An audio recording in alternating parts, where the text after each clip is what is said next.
লেবাননে অব্যাহত বিমান হামলার মধ্যে এবার স্থল অভিযানের প্রস্তুতি নিচ্ছে ইসরায়েল।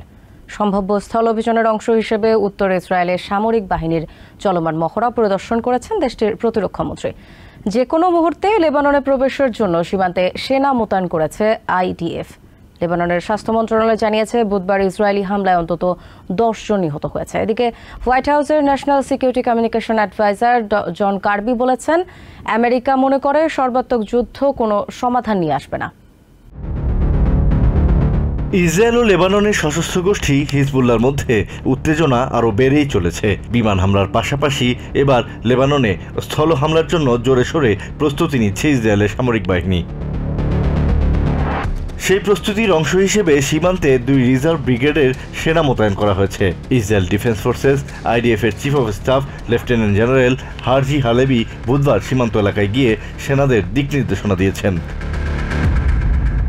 এছাড়া লেবাননের সীমান্তবর্তী ইসরায়েলের উত্তরাঞ্চল পরিদর্শনে যান দেশটির প্রতিরক্ষামন্ত্রী ইয়ভ গ্যালান্ট। স্থল অভিযানের জন্য মহড়ায় অংশ নেওয়া সেনাদের সঙ্গে দেখা করেছেন তিনি। সম্প্রতি গাজা উপত্যকা থেকে এই সেনাদের লেবানন সীমান্তে স্থানান্তর করা হয়। গ্যালান্ট বলেন, ইসরায়েলের উত্তরাঞ্চলের বাসিন্দাদের নিজেদের বাড়ি ঘরে ফেরানোর জন্য যে কোনো পদক্ষেপ নেবেন তারা।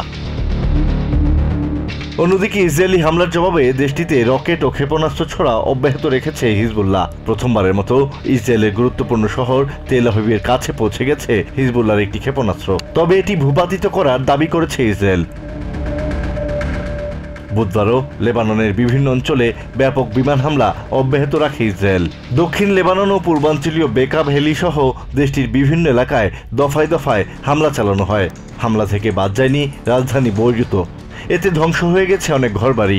হিজবুল্লাহ সমর্থিত লেবাননের এমপি রাইদ বেরো বলেন, মধ্যপ্রাচ্যে বিশৃঙ্খলা সৃষ্টির উদ্দেশ্যে এই আগ্রাসন চালাচ্ছে ইসরায়েল। এদিকে এমএসএনবিসির এক অনুষ্ঠানে হোয়াইট হাউসের ন্যাশনাল সিকিউরিটি কমিউনিকেশন অ্যাডভাইজার জন কার্বি বলেন, কয়েকদিন ধরেই ইসরায়েল তাদের উত্তরাঞ্চলের দিকে মনোযোগ বাড়িয়েছে। কার্বি বলেন, কূটনীতির মাধ্যমে এখনও সমস্যার সমাধান সম্ভব বলে মনে করে হোয়াইট হাউস।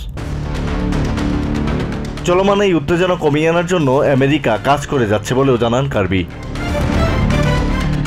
আসাদ রিয়েল, টিভিএন 24 নিউজ ডেস্ক।